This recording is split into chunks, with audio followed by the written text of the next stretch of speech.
El hombre que quiso vender el mundo. Esta es la historia y el diario vivir de una familia humilde y trabajadora, de un pequeño pueblo caluroso y polvoriento, enmarcada por la idiosincrasia y sencillez de sus gentes.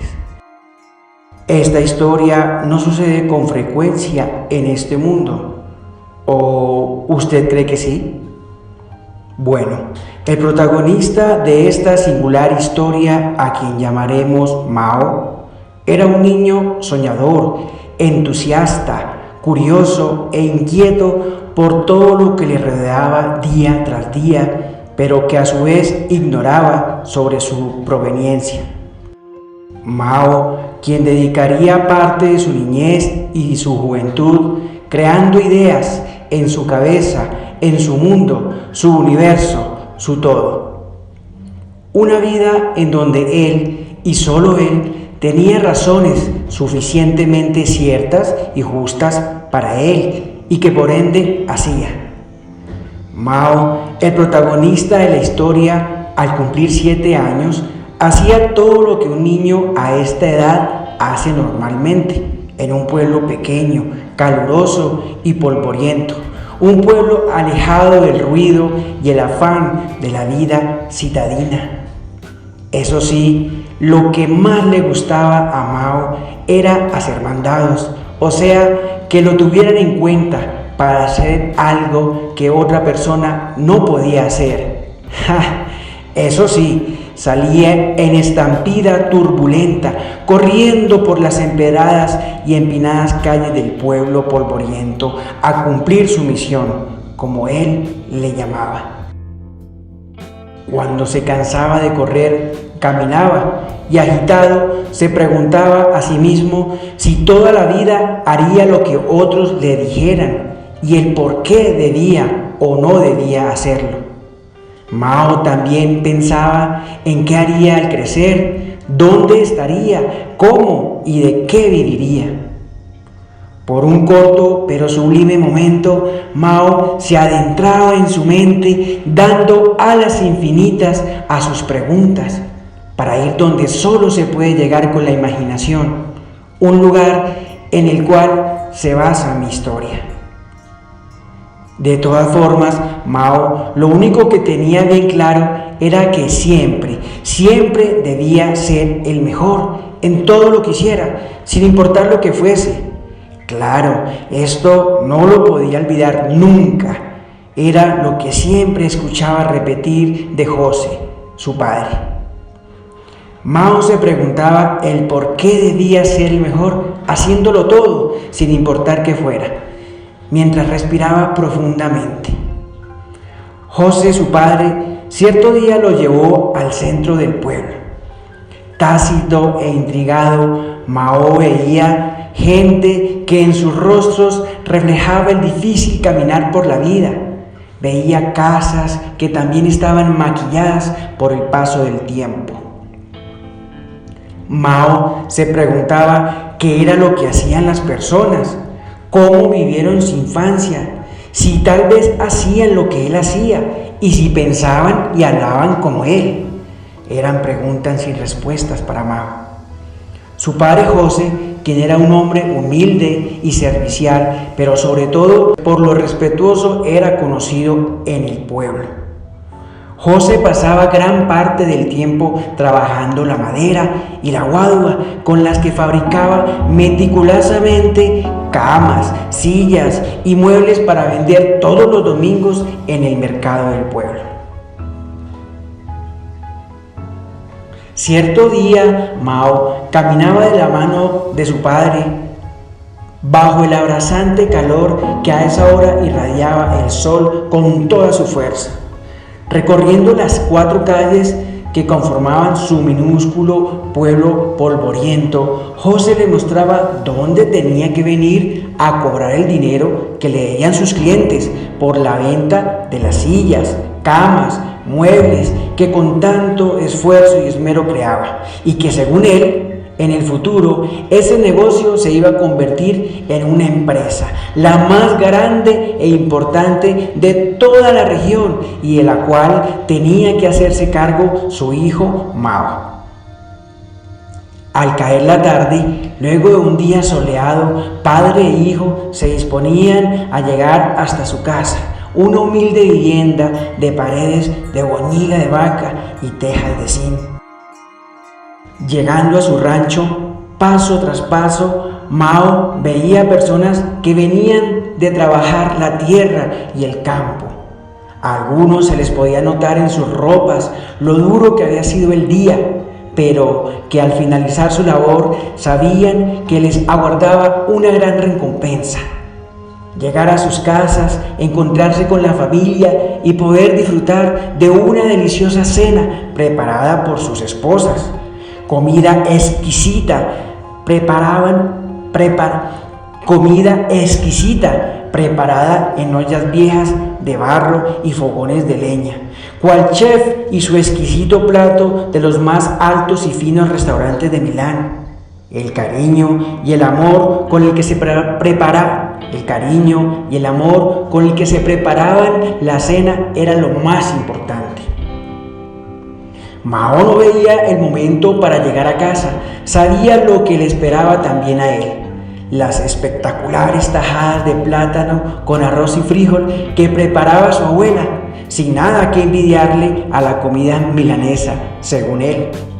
Lo cierto es que Mao era un glotón y siempre en las comidas repetía: bueno, ahora que hay, aproveche y coma, añadía su padre. Sin ningún protocolo y etiqueta, todos sentados alrededor de una sencilla y pequeña mesa tallada por José. Todo en cuanto había de madera o guadua en aquel humilde rancho era hecho o tenía que haber pasado por las manos de José. Nada se salvaba. En la cena comían y compartían los 3 placeres del día. Eso sí, no podían faltar, porque una cosa cierta era que todo podía escasear, excepto la comida. Este sí era para José un mandamiento imposible de no cumplir. Luego de cenar, cada uno daba las gracias a la abuela por la comida preparada, sin decir nada, pero en el gesto de la abuela se podía notar que lo hacía con el mayor de los gustos, cariño y afecto, aunque solo fuera arroz, frijoles y tajadas de plátano. Al caer la noche, el viento refrescaba paredes y las 4 calles recalentadas por el sol de aquel lejano y silencioso pueblo. A su vez, Mao se dirigía a su dormitorio para tener una placentera noche. Mientras cerraba sus ojos y antes de entrar en el más profundo sueño, Mao pensaba en todas las cosas que había visto y hecho durante el día y se preguntaba el por qué. Mientras su cerebro, a través de los procesos físico-químicos, le ordenaba relajarse, cerrar sus ojos hasta llegar al 5.º sueño sobre aquella pequeña y rechinante cama fabricada por su padre.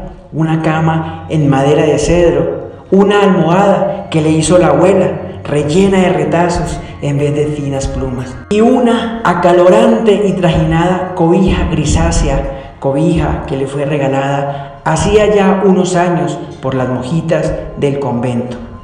Así era el cuarto de Mao, tan solo eso. Al amanecer se iniciaba con el canto armónico y sorpresivo de aves y pájaros de todos los colores y tamaños que se encrucijaban y revoloteaban por entre las verdes y frondosas ramas de los árboles frutales, mientras que gallinas y gallos con su canto característico descendían de los palos, daban la bienvenida al nuevo día.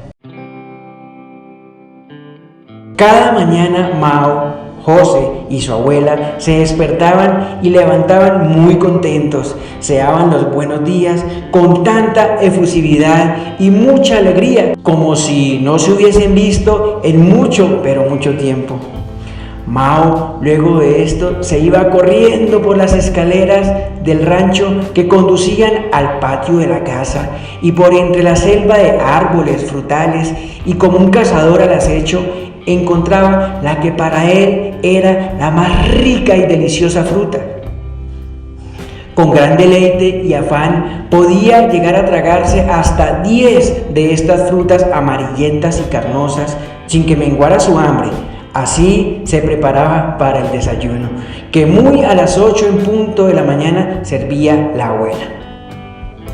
Realmente ellos se querían demasiado y eran tan unidos que entre todos se conocían el uno al otro, hasta los más íntimos secretos se contaban. Así eran conocidos en aquel pueblo polvoriento.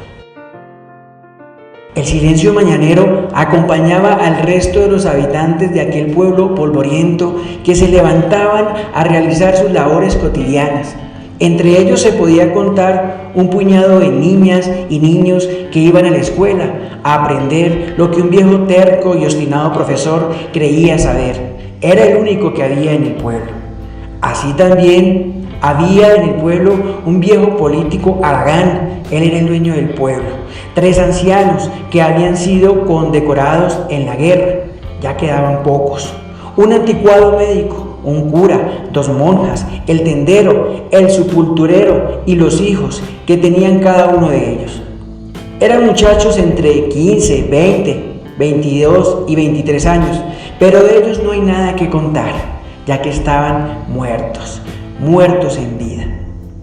No había más gente. Con todo y esto, hacían de este el mejor vividero del mundo, aunque no tuvieran lo que para un citadino sería importante para ser feliz: lujo y comodidades.